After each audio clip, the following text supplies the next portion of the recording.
coming up. From your minister. The invocation of the Emergencies Act was only put forward after police officials told us they needed this special power. We have heard from police officials at this committee and at other committees in this Parliament. To date, none of them have indicated that they've actually asked for the invocation of the Emergencies Act. Would you agree that this was a failure of local policing to adequately contain and deter what was a 3-week occupation of the nation's capital? I would say, in my own words, that it was an inability A failure. of the police. What is the difference between an inability and a failure? A failure was how it ends. Listen to my question very carefully. He is on record. Law enforcement asked for the Emergencies Act, not law enforcement consulted with the government as an option. They had asked for it. This guy's garage. Like and subscribe. I'm gonna read you 2 quotes from your minister. At the recommendation of police, we invoked the Emergencies Act to protect Canadians. That's quote number 1. Quote number 2, the invocation of the Emergencies Act was only put forward after police officials told us they needed this special power. End quote. We have heard from police officials at this committee and at other committees in this Parliament. To date, none of them have indicated that they've actually asked for the invocation of the Emergencies Act.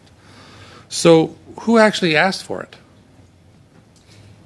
My understanding is there is a misunderstanding of the minister's words. The minister was alluding to the fact that police were consulted and were, not just in the case of the RCMP, but other police, indicating, as was discussed in the prior session, that their Fair powers enough. were not Now, effective, and they therefore you asked for more indicated powers. during your introduction that you actually led some of those consultations with the RCMP, with the OPP, with Ottawa, and others. So, did you brief the minister on those consultations? Yes, and in some cases he was involved. Okay, so he was there. So, can you provide copies of the notes taken in those consultations? Yes. Thank you. Now, do you have briefing notes then separate from the conversations with law enforcement? You said you met with the City of Ottawa officials, separate from police. Do you have those as well? I have personally no notes, but we have records of the consultations that we undertook in conversations. Thank you. I appreciate that.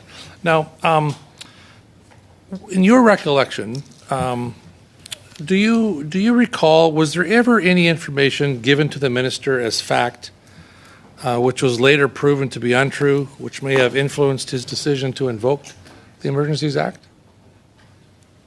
Which may have been untrue? No, which have proven later to be untrue. That it maybe have influenced his decision to invoke the Emergencies Act. Not to my knowledge. Okay, because he was at committee early on and was still talking like the arson and the apartment building was tied to the protest, and the Ottawa police has made that very clear that it was not. That was one of the incidents that I'm referring to.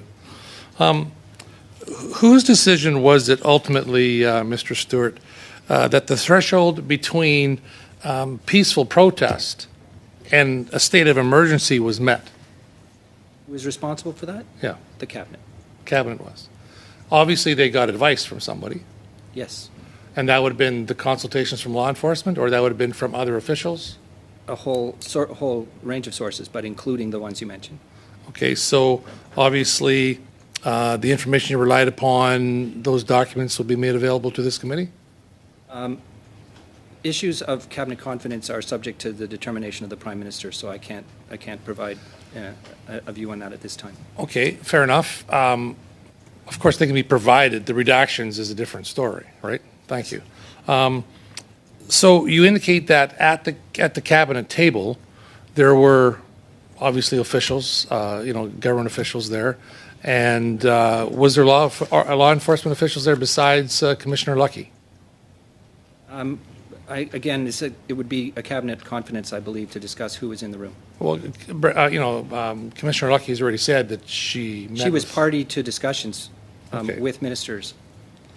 At that point, who should be making or providing opinions. So you said there's people there advising the cabinet to make that decision.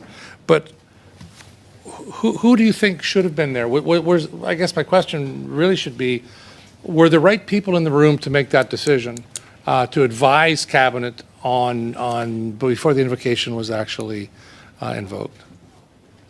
As you know, sir, the Emergencies Act was invoked at some time after the blockades began, and over the course of the 2+ weeks that they were in effect, we were gathering a lot of information and doing a lot of consultation. So it was the cabinet's decision to invoke the act. How long before it was actually invoked on the 14th of February did the cabinet make that decision? Not long. A day? Not long a week? before. Hours? It was made over the course of the weekend. Over the course of the weekend. Thank you. You have the floor. Mr. Stewart, I want to thank you for your candor and your answers here today, and I want to get a sense in timelines. I want to know, at what point in time did you first become aware that there would be the potential for an occupation in Ottawa and a national staged convoy? Late January, I think, was the origin of the situation. There was the Freedom Convoy was mobilizing and crossing the country, and when it arrived in Ottawa shortly thereafter, we realized that they might not be a one-day event, and at the same time, borders began to be blocked out west. And would that have been pursuant to the reports from the Integrated Terrorism Assessment Center? No, the Integrated Terrorist Assessment Center was strictly looking at the potential for, violent extremism. And this would have been prior to their arrival, we would imagine that the convoy is coming towards Ottawa. Would it have been the case that from province to province there would have been updated reports in terms of the volume of traffic related to the convoy? Yes. And so there would have been roughly an estimate of participants on the outset of the arrival upon the nation's capital. It was very hard to know how many people would show up in Ottawa. There were a lot of potential participants. Not all of them showed up, but as you know, many of them did. Sure. And in some of the reports that have been made public, there's correspondence between the National Capital Commission and the OPS, which talk about the ways in which they would hope this was handled. Are you privy to those communications? Did you come across Between that? the NCC and The National OPS? Capital Commission, Yeah. I believe it was related to where cars could park and, about the potential for Wellington Street and so on and so forth. There were, I think, discussions from the federal government generally with the Ottawa Police about what, the Ottawa Police could do and where people could. And I give Privy you to the- those conversations No, I was not. with the Ottawa Police prior to the arrival? No? In your observation when they arrived, would it be safe to say that the logistics supply chain they had made it a bit of a unique outlier in terms of direct action against government? This wasn't a typical protest, is that correct? Absolutely. This is what gave rise to our concern about Including the potential for violence. the distribution of the fuel, Absolutely. 2 trucks, including the crane with the wrecking ball in front of the PMO's office? Absolutely. In your time, have you ever seen anything like that? No. It had been reported earlier, and I'll say this with the interim, this question was put, and he said it was almost normal or regular. I had never seen anything like that. And so, given the unique threat that's presented here, are you privy to reports that the Ottawa Police were actually in ongoing dialogue with the convoy and the occupation, that they were trying to broker some kind of solution? That is the normal course. And in the normal course, would it also be normal course to help an occupying group of people set up a base camp not far from the city? Is that the normal course? I can't answer that question, sir. I think that the Are Ottawa you, Police if, were are you looking for- aware that the Ottawa Police, in negotiation with the convoy, helped them set up a base camp? Are you aware of that? Well, I think from public sources, of course. I think they, if I were to attribute motivation to the Ottawa Police, it was to try to de-escalate the protest. By right from allowing the them to be start. entrenched with supply chains? Absolutely. It turned out in a way which nobody anticipated. You wouldn't anticipate that if people are coming here with the expressive purpose under an MOU to overthrow the government, that the Ottawa Police setting up a base camp for them off-site and allowing a logistics supply chain to develop, including fuel going to and from, food going to and from the occupiers, you wouldn't anticipate that they had no intention to leave? I believe the reason at the start for offering the Conway Road, whatever that ballpark is, would be just a parking lot for extra trucks. I don't think it was anticipated it would set up a base camp. But they did. They did. And this was municipal property, was it not?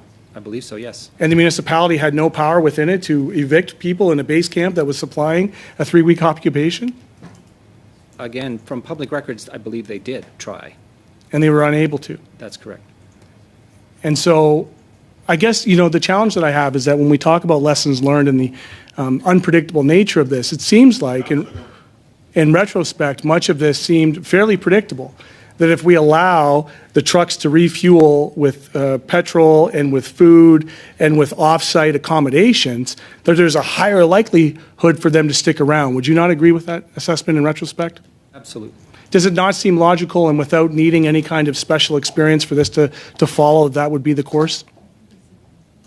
I will still claim that it was unanticipated and unprecedented. Last question. Would you you agree that this was a failure of local policing to adequately contain and deter what was a 3-week occupation of the nation's capital?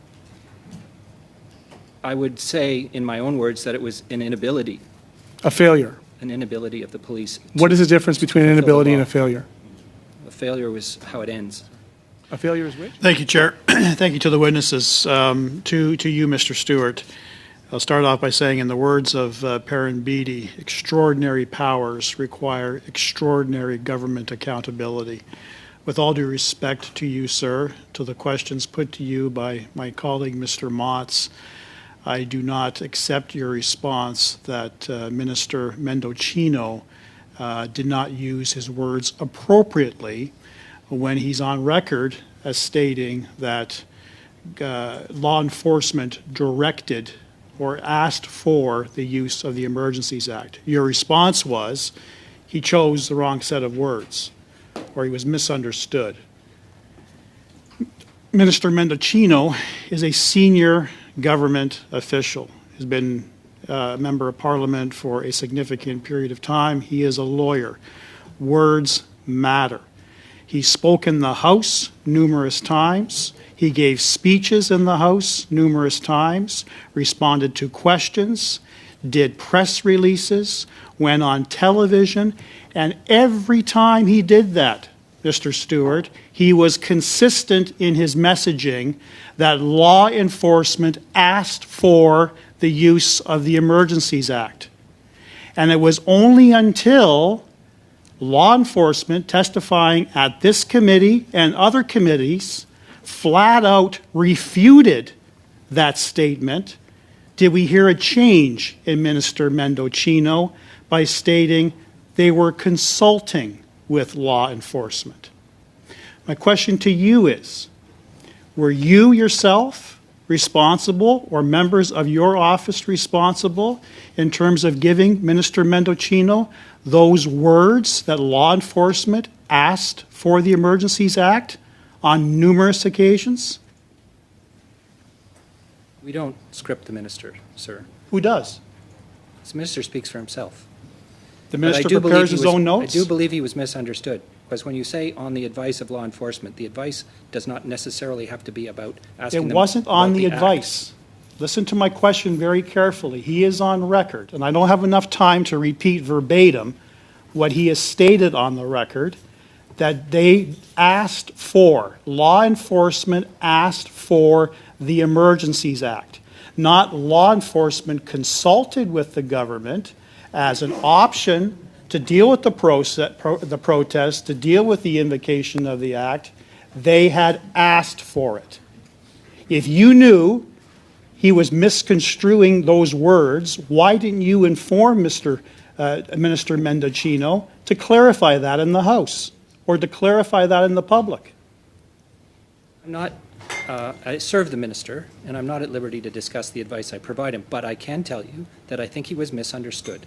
And I believe that the intention that he was trying to express was that law enforcement asked for the tools that were contained in the Emergencies Act. So it wasn't just Minister Mendocino who was misconstrued or misunderstood. It was the Prime Minister. It was Minister Blair. It was Minister Lametti. It was probably members of the Liberal caucus who all used that same talking point that law enforcement asked for it. Was the entire government misunderstood, Mr. Stewart? Canadians want transparency here. Who is giving directions to the government if it's not your department? Mr. Chair, just on a point of order, I think this witness is here to testify with respect to public safety and the advice you would have given to Minister He Mendocino. has the ability to answer the questions. He's been doing it quite capably all meeting. I don't think that question is relevant in terms of Well, his expertise. I rule it in order, and he can answer the question. The public service does not give direction to the government, sir. Thank you, Mr. Stewart. We will now go on to.